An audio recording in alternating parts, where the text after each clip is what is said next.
매주 목요일엔 정치와 음악이 만납니다. 선곡 진검승부. 선곡 대결과 정치 토론을 펼치고요. 대결에서 승리한 쪽의 노래를 끝날 때 들려드립니다. 오늘은 특별히 변호사 두 분을 모셨는데요. 천하람 변호사, 김준우 변호사 두 분 모셨습니다. 안녕하세요. 안녕하세요. 네, 안녕하십니까. 천하람입니다. 네, 두 분은 따로따로 모신 적이 있는데요. 함께 모시는 건 이번이 처음이네요. 네. 무척 덥잖아요. 폭염. 어떻게 지내고 계세요? 천하람 변호사. 순천도 덥죠? 아유, 순천 엄청 덥죠. 근데 네. 이제 그래도 훨씬 서울보다는 쾌적하죠. 그런가요? 그 빌딩의 복사열 이런 것들이 좀 적으니까요. 아하. 사실 저는 요새 사실 오늘 오전에는 여수 MBC 갔다 왔거든요. 아, 그러세요? 네, 제가 요즘 최재형 후보 캠프에 몸담고 있는데 네. 어제 출마 선언 끝나고 또 순천 내려가서 아들 예. 얼굴 잠깐 보고 아침에 여수 MBC 갔다가 또 저녁에는 서울 MBC에 오는 이런 그 홍길동 같은 거의 축지법을 프로 사용하시는군요. KTX 승객 같은 삶을 살고 있습니다. 네. 김준호 변호사는 어떠세요? 변호사들이 이제 지난주 이번 주가 법원 휴정기거든요. 그래서 조금 한가할 때여가지고 네. 지난주까지만 해도 사복 입고 돌아다녔는데 네. 어째 밀린 고객 의뢰인들과의 만남 때문에 이번 주 계속 양복 입고 다녀가지고 원래 휴정기 때만이라도 양복 안 입는 게 변호사의 유일한 즐거움인데 예. 그 즐거움을 충분히 만끽하지는 못하고 있습니다. 아니 의뢰인께 양해를 구하고 좀 반바지 입고 가시면 안 되나요? 근데 아직은 조금 중후장대한 걸 좋아하시는 의뢰인들이 많으셔서. 그렇군요. 네, 오늘의 선곡 주제 바로 들어가겠습니다. 요즘 더위만큼이나 대선 경선 열기가 정말 한껏 달구어지고 있죠. 후보들 간 신경전도 더욱 거세지고 있고요.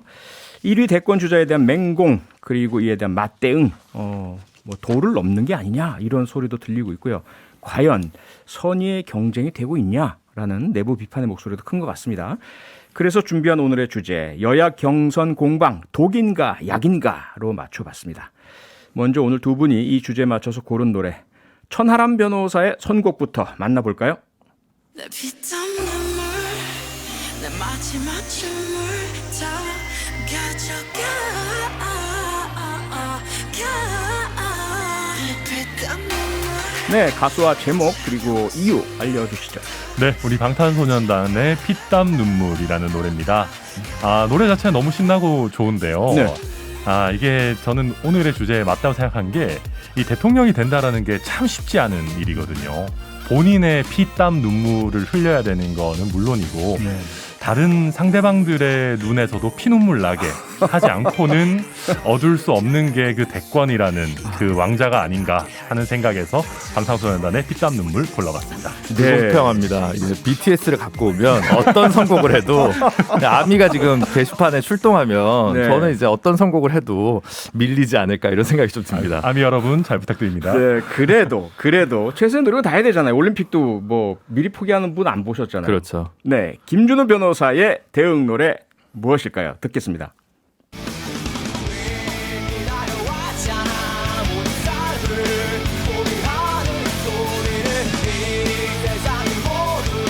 네, 만만치 않은 그룹인데요. 가수와 제목, 이유 말씀 주세요. 네, 대선 후보 얘기여서 문화 대통령 서태지와 아이들의 시대 유감이라는 노래를 골라봤고요. 네. 경선 과정이 20년 전 노래인데 20년이 넘었죠. 시대 그렇죠. 유감도 벌써 그렇게 됐네요. 그렇게 됐는데 별로 달라진 게 없는 것 같아서 유감이다. 뭐 이래서 대선 그리고 이제 뭐 제목 이렇게 두 개 맞춰가지고 서태지와 아이들 시대 유감으로 골라봤습니다. 네. 오늘의 주제는 여야 경선 공방 독인가 약인가인데요. 천하람 변호사는 BTS의 피땀 눈물, 김준우 변호사는 서태지와 아이들의 시대 유감을 선곡하셨습니다. 이 중에 더 마음이 가는 노래를 청취자 여러분께서 직접 골라주세요. 휴대폰 문자 샵 8001번이고요. 짧은 건 50원, 긴 건 100원의 정보 이용료가 있습니다. 무료인 스마트 라디오 미니, 유튜브 댓글로도 참여가 가능하니까요. 많은 참여 부탁드리겠습니다. 청취자 여러분의 선택을 기다리면서 본격적인 토론 시작하겠습니다. 먼저 민주당 상황부터 볼까요? 김준호 변호사님, 당내 주자들 또 캠프 내 저격수들 막 사안별로 계속 시시각각 대응하는 모습이 뭐 이런 표현은 사실 안 쓰고 싶은데 자꾸 전쟁 전투 관련된 용어를 자꾸 쓰게 돼서요. 게릴라전 양상, 네. 뭐 다른 이제 대안을 못 찾아서 이런 모습 같아요. 우선 어제 있었던 2차 TV 토론 김준호 변호사는 어떻게 평가하세요? 일단 지금 했어야 됐냐 올림픽 정세에 지금 사실 어떻게 보면 또 운이 좋을 수도 있습니다. 실수를 해도 네거티브가 있어도 관심이 없어요 지금. 네. 탑10에 지금 안 들어옵니다 이 기사가. 김연경 스파이크로 다 날아가 버리죠. 네, 그렇죠. 뭐 그러게요. 안산 선수하고 김연경하고 뭐 이제 쭉 나오지 않습니까? 맞아요. 다이빙 보고 뭐 이러다 보면 그래서 뭐 운이 좋다. 아하. 모든 후보들이 뭐 그렇게 해서 그런 생각도 들고 네. 이제 2차 토론한 것만 놓고 얘기를 하면 1부는 그나마 괜찮았고 2부는 별로였다. 이렇게 좀 평가를 하고 싶은데 네. 이제 어제 열린 토론이 정치 개혁이 주된 메인 아젠다였습니다. 예. 근데 좀 대동소이했어요. 개헌이라든가 뭐 예. 국민 소환제라든가 이런 얘기들을 주로 이제 하면서 정책 공방 중심으로 갔는데 네. 2부를 이제 주도권 토론이라는 방식으로 하다 보니까 그 부분에서 좀 네거티브 이게 좀 반복되는 어디서 들어본 얘기가 또 나오는데라는 느낌을 좀 많이 받았고 네. 그래서 그런 부분이 이 토론회가 어떤 구성에 되냐에 따라서 그 퀄리티가 되게 좀 달라지는구나 이런 생각도 좀 많이 들었고요. 네. 다만 정치개혁 관련해서 뭐 개헌, 정부통령, 4년 중임제 뭐 이런 얘기들이 되게 많았고 김두관 후보 같은 경우는 이제 국민소환제 잔이기는 반대한다. 이제 그 정도가 토론거리였는데 저는 개헌 얘기하면서 민주당이 그러면 선거제도 개혁, 위성정당 문제와 관련해서 결자 해지하는 자세를 좀 솔직하게 얘기하는 후보는 있으면 어떨까라는 생각 하나와 예. 지방분권, 지방연방제에 준하는 뭐 메가시티 담론을 얘기를 많이 하는데 네. 지방에 권한을 주는 것이 균형 발전이 가는 것인가 아니면 중앙의 권력이 집중됐을 때 균형 발전이 더 잘 될 것인가가 오랜 정책적 논쟁인데 그렇죠. 그런 부분과 관련해서는 밀도 있게 토론이 되지 않았다. 요 정도만 얘기해도 굉장히 좀 수준 높은 비평과 그 토론인데 뒤에 주도권 부분은 뭐 음주운전이 어땠냐, 당신이 뭐 몇 년 전에 이런 얘기를 했는데 왜 지금 이런 얘기를 하냐, 조석변개 하냐 이런 얘기들이 좀 많이 줄을 잃어서 네. 아쉬운 부분이 적지 않았습니다. 그러니까요. 전반부의 말씀만 해도 야 이건 뭐 다른 나라 뭐 수준 높은 정치 토론 못지않은 이런 내용 같은데 그 다음 내용은 뭐 다른 후보들 얘기는 거의 없잖아요. 이재명, 이낙연 두 분이 치고받고 다른 분도 두 분 공격하고 이런 양상 그렇죠. 아니에요? 2부가 되면 죄송한 얘기지만 이제 추미애, 박용진, 김두관 후보는 조금 씬에서 잘 안 보이죠. 그래서 예, 나머지 세 분 중심으로 좀 토론이 이루어질 수밖에 없었던 한계도 좀 있는 것 같습니다. 예. 남의 집 불구경. 천하람 변호사는 어떻게 보셨어요? 네, 저도 사실 저희 코가 석자라서 뭐 그렇게 열심히 보지는 못했는데요. 아, 그래요? 그래도 저도 봤을 때 저는 되게 우리 김준우 변호사님 말씀이 맞다고 생각하는 게 네. 저희끼리 하는 얘기가 세상에서 가장 어려운 게 정치부 기자로 하여금 정책에 관한 얘기를 쓰도록 하는 일이다. 이런 얘기를 해요. 예, 그게 제일 어렵다. 정말 어려운 일이죠. 왜냐하면 정치부 기자님들은 정책에 관한 얘기가 아무래도 재미가 없다 보니까 예. 조금이라도 자극적인 얘기가 있으면 그걸 쓰게 되거든요. 방금 김준우 변호사님 말씀하신 것처럼 일부 토론 내용은 저도 나쁘지 않았고 네. 정치개혁이라는 주제에 한정해서 나름대로 길게 정치한 분들이 자기의 소신을 밝히는 그런 포맷은 나쁘지 않았다고 생각해요. 근데 또 네. 마찬가지로 2부 주도권 토론 넘어가면 음주운전 얘기가 많이 나오게 되고 예. 또 기사에서 사실 많이 나온 것은 토론에 시작하기 전에 이재명 지사가 본인의 이제 범죄 경력 자료를 갖고 와가지고 네. 다른 후보들한테 들이대면서 나 음주운전 한 번밖에 안 번밖에 했습니다. 없다. 막 이렇게 들이대고 다른 후보들은 또 불쾌해하고 뭐 이런 것들이 또 국민들께 많이 보여지다 보니까 네. 저도 같이 정치를 하는 사람으로서 좀 잡음 없이 깔끔한 정책 토론들이 좀 됐으면 좋겠다는 생각이 듭니다. 네. 여기서 잠깐 광고 듣고 잠시 돌아오겠습니다. 네, 선곡 진검승부. 오늘은 김준우 변호사, 천하람 변호사 두 분 모시고 여야 경선 공방 독인가 약인가에 대해서 토론을 하고 있는데요. 천하람 변호사는 BTS의 피땀 눈물 선곡해 주셨고요. 김준호 변호사는 서태지와 아이들의 시대유감 선곡해 주셨습니다. 청취자 여러분들 이 두 곡 중에 어떤 곡이 더 좋은지 고르셔서 저희들에게 연락 주시면 반영해서 결과를 발표해 드리겠습니다. 휴대폰 문자 샵 8001번으로 주시면 짧은 건 50원, 긴 건 100원의 정보 이용료가 있고요. 무료인 스마트 라디오 미니, 유튜브 댓글로도 참여가 가능합니다. 네, 미니로 박정환님께서요. 노래 대결이 아니라 X세대와 Z세대의 대결인가요? 제가 생각할 때는요. 두 분의 연령을 이분이 아실 수도 있고요. 노래가 그렇죠. 그렇죠. 네, 네. 예. 어떻게 어떻게 정확하신 지적입니다. 네, 제가 저도 유신 말미에 태어났고 YS 때 대학에 들어간 그렇고 그런 X세대 끝물 정도 되죠. 네. 아하. 네, 저는 아시안 게임 때 태어난 이제 오. M 세대, 그렇죠? M 세대 네, 정도 M. 됩니다. 네, 네. Z까지는 아니고요. 네, 그래서 두 분이 선곡하신 노래도 그 세대가 좀 반영되어 있는 것 같습니다. 그렇다고 뭐 청취자 여러분께서 세대 간 대결하실 필요는 전혀 없습니다. 노래에 대해서 그냥 개인적인 선호만 표시해 주시면 감사하겠습니다. 다시 토론으로 들어가겠습니다. 이재명 지사가 정부의 재난지원금 정책 하위 88% 지급 여기에 대해서 다른 이제 안을 냈잖아요. 경기도민에게는 100% 모두 지급을 해드리겠다. 뭐 이런 방안을 검토하고 있다. 그러자 이제 정세균 전 총리 강하게 비판을 하고 나섰고요. 김두관 의원도 편가르기다 이렇게 지적을 했는데요. 어떻게 보십니까? 이런 공방은? 네, 저는 일단 두 가지 정도 먼저 말씀을 드리고 싶은데요. 일단 예. 첫 번째는 너무 독단적이다. 이게 무슨 말씀이냐면 이재명 지사께서 본인의 이 입장을 설명하시면서 네. 보편 지급은 저의 신념입니다. 경기도에서만이라도 이걸 하겠습니다라고 하셨는데 예. 저는 그 얘기를 들으면서 본인이 몸담고 있는 더불어민주당과 정부 여당이 당정 협의를 한 것, 심지어는 여야가 합의를 이룬 것보다 네. 본인의 신념이 더 중요하다라는 것이냐라는 다소 섬뜩한 생각이 저는 들었어요. 그래서 예. 이분이 어떻게 보면 남과 협의를 하고 협치를 하는 지위가 아니라 지방 단체장을 해보셨던 그것만 하셨던 분이잖아요. 예. 그러다 보니까 좀 독단적인 면모가 자연스럽게 대통령까지 이어지면 어떡하나 하는 문제가 좀 한 가지 그런 걱정이 들었고요. 네. 그러다 보니까 총리나 국회의원 경험하셨던 분들이 이게 이재명 지사의 어떤 협의를 하는 협치를 하는 국정 그 어떤 경험의 부족이다라는 지적도 저는 어떻게 보면 굉장히 맞는 지적이다라고 보이고요. 네. 두 번째로서는 이게 과연 정치적으로 맞을까? 왜냐하면 지금 16개 나머지 시도에서 보기에는 네. 경기도는 뭐 비싼 아파트도 많고 뭐 기업도 많고 하니까 세금이 많이 거치지만 예. 특히 저희 뭐 전남 같은 경우만 해도 뭐 재정 자립도 좋지 않거든요. 매우 낮죠. 네, 예. 그러다 보니까 다른 지역에 계시는 분들이 아무리 본인의 정치적인 뜻을 관철한다고 해도 네. 대통령을 하겠다는 분들이 타 시도를 차별하는 게 과연 옳으냐.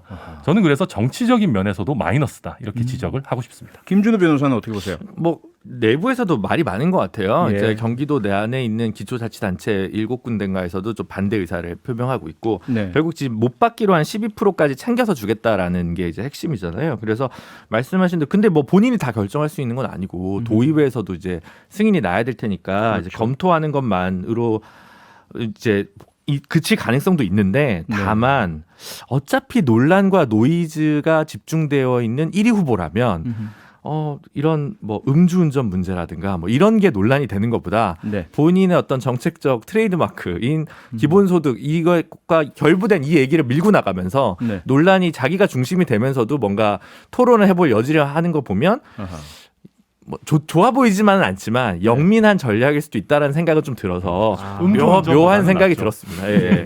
그러니까 두 분이 의견이 좀 비슷하긴 한데 천하람 변호사는 정치적으로도 또 정치 전략적으로도 나쁜 방안이다라는 의견이시지만 김준우 변호사는 반대로 보세요. 이슈를 이슈로 덮을 수 있는 방안이 될 수도 있기 때문에 네. 평가는 좀 유보적이고 꼭 나쁘다고 벌써 얘기하기는 좀 어렵다라는 네. 생각이 들었습니다. 예. 예, 그런데 그 뭐 정책 자체도 그렇지만은 그 후보들 간에 민주당 대선 후보들 간에 사사건건 부딪히고 공박하고 그리고 강하게 그 원색적인 비난까지 하시는 이 모습 이렇게 하지 말자라고 원팀 협약식을 했지 않습니까? 그렇죠. 근데 원팀 협약식을 하고 나서도 뭐 전과 크게 달라지지 않은 모습이에요. 그러면 원팀 협약식 넘버 2를 또 해야 되는 건가요? 어떤 혹시 해결책이 다른 게 있을까요? 일단 이해가 도저히 안 가는 게 예. 당내 경선이 피 튀길 정도로 이렇게 치열해진 게 2007년 보수정당 쪽에서 이명박 박근혜 맞아요. 경선이 있었고 맞아요. 지난 경선에서도 이제 인터넷이 더 활성화되다 보니까 예. 민주당 경선이 상당히 이제 좀 내부에서 적지 않은 진통이 있었던 걸로 알려져 있는데 그랬죠. 예. 두 개의 공통점이라는 건 당선이 확실한 경우입니다. 그때는 다 뭐 2007년은 보수정당이 집권할 거라고 다 생각을 했고 2017년에도 내부에서만 이기면 승리한다. 마치 그렇죠. 우리 양궁처럼. 민주당도 마찬가지였습니다. 예, 예. 2017년 촛불 이후에 탄핵 맞아요. 이후에 그러니까 뭐 이해는 간다 이런 생각이 드는데 네. 민주당이 지금 대선 승리를 낙관할 수 있나? 그렇지도 않은데 왜 이렇게까지 피를 튀길까? 그래서 물론 이제 TV 토론 현장 자체는 바깥에서 벌어지는 복마장 같은 일보다는 조금 톤다운이 되어 있긴 합니다만 네. 그리고 이제 했던 얘기들 또 하고 있기 때문에 다음 토론까지 얘기를 할까라는 생각이 들지만 어쨌든 좀 중재가 필요하고 조정이 필요해 보이는데 그래서 네. 저는 어떤 생각이 들었냐면 이해찬 대표 이후에 어떤 좌장 리더십이랄까 민주당의 큰어른이 좀 부재하다는 것의 반증 아닌가. 좋든 싫든 이해찬 대표가 가졌던 그 어떤 위엄이라는 게 있었잖아요. 근데 예. 그게 좀 사라지다 보니까 생겨난 문제는 아닐까 이런 생각이 좀 들었습니다. 그런데 일각에서는 그런 얘기도 합니다. 만약에 그런 좌장 리더십이 있고 평안하게 평화롭게 조정이 되어 있는 상황이라면 재미가 너무 없고 내부에서 경선에 대한 관심이 그렇게 많이 일어나지 않을 것이다.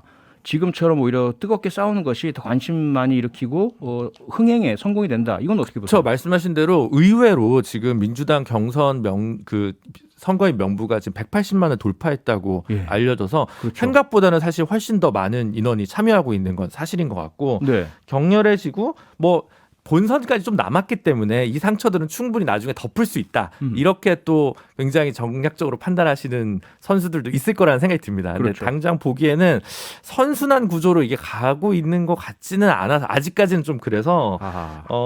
이제 다들 생각은 있으시겠지만 여튼 네. 저는 그래도 톤다운은 좀 필요한 것 같다는 거 분명한 것 같습니다. 근데 네. 말씀하신 지적도 저는 일리는 분명히 있는 것 같아요. 네. 그러게요. 네. 근데 정답이 뭔지 나중에 봐야 알 것 같아요. 그렇죠? 네, 그렇습니다. 천하람 변호사, 그런데 국민의힘도 뭐 남의 말만 할 수 있는 상황은 아닌 것 같고요. 그럼요. 여러 가지 이제 잡음들도 나오고 있는데 특히 윤석열, 최재형 그 네. 외부에서 이제 영입된 또는 스스로가 이제 입당한 그런 유력 대선 주자들과 당 지도부 간에 뭔가 불협화음 목소리가 계속 나옵니다. 상견례 자리에서도 좀 불편한 모습이 있었고요. 특히 윤석열 전 검찰총장은 나 홀로 입당, 네. 지도부 패싱 이런 논란도 있고요. 특히 당 대선 후보들 모두 참가하는 그런 봉사활동, 쪽방촌 봉사활동 하자라고 당에서 프로그램을 만들었는데 유력 대선 후보들이 다 불참했어요. 네. 어떻게 보세요? 우선 이게 뭐 그렇다고 해서 당대표 패싱 이런 것까지는 아닌 것 같고요. 아닌가요? 네, 일단은 다 나름의 각자 일정이 있죠. 대선 후보들은 또 자기가 내놓는 메시지와 일정을 또 어떻게 보면 조화를 시켜야 되다 보니까 네. 미리 일정 어느 정도 짜놓는 경우가 많아서 예. 뭐 당에서 갑자기 부른다고 해서 가기 어려운 부분들도 분명히 있습니다. 아하. 다만 조금 쪼개서 봐야 되는 부분은 네. 저는 윤석열 후보 같은 경우는 조금 이제 본인이 1위 후보다 이런 게 조금 있으신 것 같고요. 아하. 예컨대 어제 같은 경우에 봉사활동이 있었는데 똑같이 불참은 했습니다마는 최재형 후보 같은 경우는 본인이 출마 선언식 때문에 못 가니까 네. 와이프라도 대신 보내고 뭐 이런 식으로 했었고 네. 오늘 또 이렇게 대선 후보 간담회에 못 가는 거에 대해서도 나름대로 미리 뭐 당대표에게 사전에 양해를 구했다 뭐 이런 식으로 언론 보도가 나오고 있습니다. 그래서 예. 그런 걸 보면 아무래도 1위 주자 같은 경우에는 좀 더 내가 내 주도를 가지고 선거를 치르겠다라고 하는 의도가 좀 더 나오는 거 아닌가라는 네. 생각이 일단 들고요. 저희 경선도 당연히 더 진흙탕이 되겠죠. 서두에서 말씀드렸지만 정말 피땀 눈물 없이는 내부 경선에서도 이길 수 없기 때문에 네. 그런데 저는 저희 경선은 민주당 경선보다는 좀 더 뭐랄까요 유연성이 있을 거라고 봐요. 아하. 저는 민주당 경선이 네거티브로 흐를 수밖에 없는 것 중에 하나가 네. 문재인 정부와 차별화되는 어떤 새로운 비전을 내놓기가 어렵기 때문이라고 보이거든요. 그러니까 무슨 얘기냐면 현 정부 비판을 못 하니까. 맞습니다. 왜냐하면 그 이낙연 후보께서 현 정부에 대한 점수를 매겨달라고 했을 때 네. 부동산 이런 것 때문에 한 70점밖에 못 주겠다 이랬어요. 예. 그러니까 당장 정세균 후보가 무슨 소리냐. 문재인 정부 85점은 된다. 아하. 이런 식으로 공격이 들어오고 네. 누가 문재인 정부를 계승할 거냐. 지금 꽤 높게 가고 있는 문재인 정부의 지지율을 누가 흡수할 거냐를 가지고 싸우고 있거든요. 네. 그러다 보면 뭔가 우리 기존의 대선 후보와 어떤 대통령의 좀 분리나 그러면서 나오는 새로운 담론 이런 것들이 나올 수가 없는 환경이에요. 예. 그러다 보니까 뭐 음주운전이니 뭐 조폭과 사진을 찍었니 이런 것들로 싸우게 되는 거고 네. 국민의힘 같은 경우는 야당이고 그런 것들에 있어서 훨씬 더 넓게 정책 토론을 할 수 있는 환경이기 때문에 네. 상대적으로는 좀 더 정책 대결이 되지 않을까 그렇게 생각이 듭니다. 저는 한 세 가지만 짧게 얘기하면 그러시죠. 하나는 좌장이 없는 리더십에 대한 걱정은 국민의힘도 마찬가지다. 아까 제가 민주당에 대해서 저희 좌장은 얘기했던. 없죠. 네. 그리고 불참 이유를 다들 얘기를 막 이거저거를 하셨는데 네. 제가 오늘 추천한 시대유감에 정직한 사람들의 시대는 갔어라는 가사가 있습니다. 아하. 그 말로 가름하고요. 마지막에 경선에 있어서 흥행 요소이자 위험 요소이자 폭탄은 네. 홍준표 대표의 개인기. 어허. 굉장히 남다르기 때문에 굉장히 또 볼만할 수 있겠다라는 요즘도 생각이 듭니다. 조용하시던데요? 네, 아니 오늘도 그러니까 저기 이번 주 휴가라서 내가 네. 다 일정 뺐다 이렇게 얘기를 하셨는데, 그런가요? 네, 글쎄요. 하여튼 저는 그 상당히 강도 높은 방식의 검증이나 이런 것들을 정치를 오래 하신 분과 정치 신인 사이의 그 갭 차이가 굉장히 두드러질 거기 때문에 네. 그 부분이 굉장히 또 관전 포인트가 아닐까 싶습니다. 예.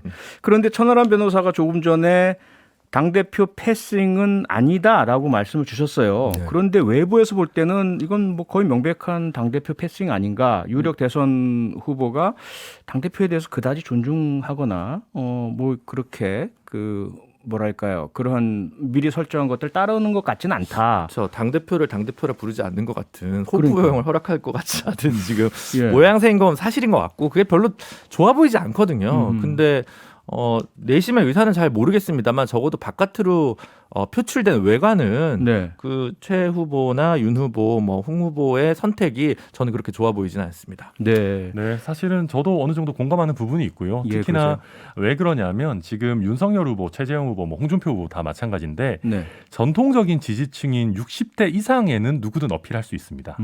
그런데 사실 저희가 4.7 재보궐 때도 봤듯이 저희가 민주당이 사실 3040에서 굉장히 인기가 좋고 그걸 뒤집으려면 사실 20대와 30대 초반의 표심이 굉장히 중요한데 네. 그 부분은 사실 또 이준석 대표가 굉장히 큰 영향력을 갖고 있는 부분이 있거든요. 그렇다고 하면 최재형 후보, 윤석열 후보 마찬가지로 이준석 대표를 좀 존중하고, 그러니까 네. 이준석 대표를 존중한다는 게 단순히 이준석 개인을 존중하는 것이 아니라 그렇죠. 젊은 리더십을 존중한다라는 것도 되기 때문에 저도 네. 앞으로는 그런 모습 존중하는 게 필요하다 생각하고 네. 최재형 후보 캠프에 제가 몸담고 있으니까 약간의 변명만 하자면은 저희가 이제 어제 출마 선언을 하고 예. 오늘 이제 바로 고향에 내려가서 이제 예. 지방 일정을 시작하는 그런 나름의 미리 계획된 일정이 있었기 때문에 불참을 한 거지. 변경 불가능한 계획이었. 어느 정도 좀 비행기도 다 끊어놓고 이렇게 미리 다 비행기. 만날 분들도 정해놓고 했기 때문에 네. 저희는 절대 이준석 대표를 알겠습니다. 패싱할 의도가 없다. 그런데 천하람 변호사가 조금 전에 여당 후보들은 현 정부를 공격하기 힘드니까 오히려 인신공격으로 흐를 가능성이 높다고 하셨는데 뭐 야당도 다르지 않지 않나요? 현 정부 공격하는 공통점 여기서 네. 차별화가 일어나기 어렵다 보니까 상호 간의 인신공격 특히 지금도 보면은 1위 후보인 윤석열 후보에 대한 다른 후보들의 집중 공격 여당 못지 않던데요? 뭐 말 한마디 잘못하면 부정식품 문제라든지 뭐 페미니즘 문제라든지 다들 소위 말하는 벌떼같이 공격을 하시던데 어떻게 보세요? 공격은 뭐 안 할 수는 없겠죠. 근데 네. 이제 저는 이번 그 선거의 관전 포인트가 저희가 소위 반문이라는 것만으로는 선거에서 이길 수 없다고 생각합니다. 아하. 그러니까 결국은 반문 이후에 내가 대통령이 되고 나서 뭐 어떤 나라를 만들 것인가 하는 비전을 보여줘야 되는데 네. 그 비전을 설정하는 데 있어서는 훨씬 그래도 유연성이 높을 수 있다라는 말씀을 드린 거고요. 네. 저희 당내에서도 특히 홍준표 후보님 같은 경우는 거의 윤석열 후보만 이렇게 때리시는 것 같더라고요. 예. 근데 아마 당분간은 윤석열 네. 후보가 워낙 또 이 스포트라이트를 가지고 있기 때문에 네. 윤석열 후보를 때리면서 본인도 그 스포트라이트를 가져오려고 하는 여러 또 아직도 특히 주목을 덜 받는 후보들의 네. 시도가 계속될 거다. 저도 그렇게 예상은 합니다. 네.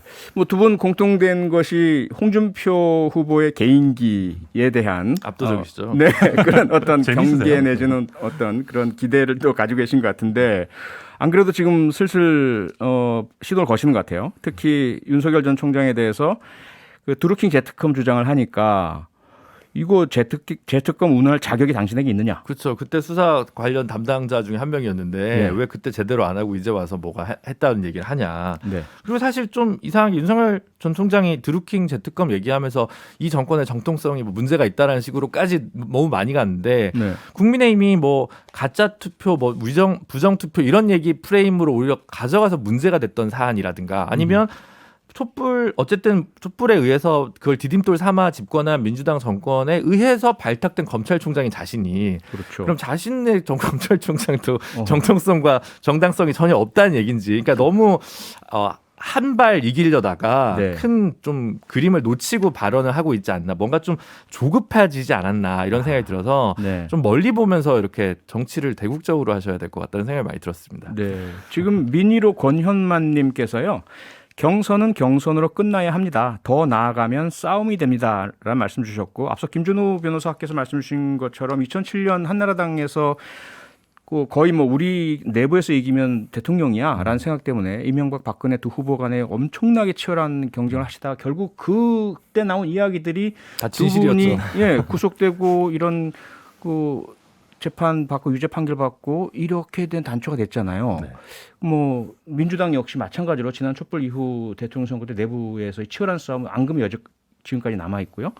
과연 지금 벌어지고 있는 양 당에서의 내부 경선에서의 치열한 싸움 괜찮은가요? 이 정도는 어떻게 보세요, 천하람 변호사? 일단 뭐 국민의힘 같은 경우는 아직 좀 본격화되진 않았다. 아무래도 저희도 이제 TV 토론이 이루어지고 하면 조금 더 불꽃이 튀게 될 것 같고요. 네. 민주당 얘기를 조금 해보자면 결국 민주당은 제 생각엔 추미애 후보가 굉장히 결정적인 역할을 할 것 같다라는 생각을 해요. 어떻게요? 무슨 얘기냐면 예. 이재명 후보에 대해서 우리 친문의 강성 지지층들의 반감이 분명히 있거든요. 네. 그런데 그 어떤 반감을 녹이는데 명추 연대, 소위 얘기해서 이재명과 추미애 후보의 연대가 어느 정도 저는 작용을 했다라고 보고요. 네. 또 한 가지는 그게 나중에 정말로 이재명 지사가 어떻게 보면 경선에서 이겼을 때 예. 여러 사람들이 이탈을 하려고 할 때 그걸 붙잡는 역할도 추미애 후보가 저는 어느 정도 해줄 거다. 그러면서 저는 이재명 후보에게서 뭔가를 받아내려고 하지 않을까. 그게 뭘까요? 추미애 총리 이런 걸 총리. 노리고 계신 게 아닌가 하는 저는 이미 법무부 장관을 네. 했으니까. 네, 더 이상 할 게 뭐 총리 정도밖에 안 남으셨을 거니까. 저런 얘기들을 하시는 분들이 있는 덕분에 예. 추미애 후보의 총리 자리가 날아갔다고 저는 그래서 날라갔어요? 얘기가 나와버렸기 네. 때문에 꺼내는 순간 끝났다고 꺼내는 순간 생각하는 사이다 거고. 김이 확 빠져버렸네요. 네. 아. 저는 오히려 지금 아까 2007년, 2017년 경선 얘기를 했는데 네. 이번 대선은 2002년, 2012년 대선 같은 형국입니다. 5% 이내에서 여야가 박빙으로 붙는 선거인데 예. 현재 국민의힘의 후보들 제3지대라고 불릴 수 있었던 지대 잠시 몸담았다 전부 다 입당을 하셨어요. 네. 그 표밭이 별로 안 된다고 생각을 하고 중도라는 건 환상적인 숫자다. 혹은 스윙 보터들의 것은 원래 결집력이 적다. 이런 분석을 하시는 분들 많지만 네. 3% 5% 이내에서 박빙이 되는 선거에서 과연 중원과 스윙 보터들을 누가 어떤 시대 정신으로 호명해 낼 것인가라고 얘기를 했는데 예. 얘기를 해야 되는데 지금 서로 야당 쪽도 그에 관해서 콘텐츠가 풍부하지 않다 보니까 일단 국민의힘에 둥지를 튼 게 아닌가 싶고 아하. 그래서 생각보다 더 박빙으로 흘러갈 것 같다라는 생각이 많이 들고 있습니다. 네, 지금 청취자분들께서 많은 의견을 주고 계십니다. 다 소개 못 드리는 게 너무 죄송한데요. 그중에 허선미님께서요. 대통령 되는 게 쉬운 게 아니죠. 유권자들의 마음을 얻으려면 그만큼 노력을 해야죠. 후보들이 다 귀담아 들어야 할 말씀 같습니다. 네, 선곡 진검승부. 잠시 광고 듣고 돌아와서 오늘의 승자 발표해 드리겠습니다. 네, 선곡 진검승부. 오늘의 승자는 두구두구두구두구두구 60대 40으로 서태지와 아이들의 시대 유감입니다. 김준우 변호사 승리 축하드립니다. 감사합니다. 이야. 네. 굉장히 예상 바뀐데 예상 바뀌죠. BTS도 질 때가 있습니다. 이 기회에 경선 2위, 3위 후보들이 힘을 내셨으면 좋겠다. 네, 7234님께서요. 시대 유감으로 사행시를 주셨네요. 시대가 원하는 대통령은 유권자를 감동시킬 수 있는 분. 이 말씀에 오늘의 답이 숨어 있는 것 같습니다. 시대 유감 들으면서 두 분 보내드리겠습니다. 저는 7시 10분 오늘의 표정으로 돌아오겠습니다. 두 분 고맙습니다. 감사합니다. 감사합니다.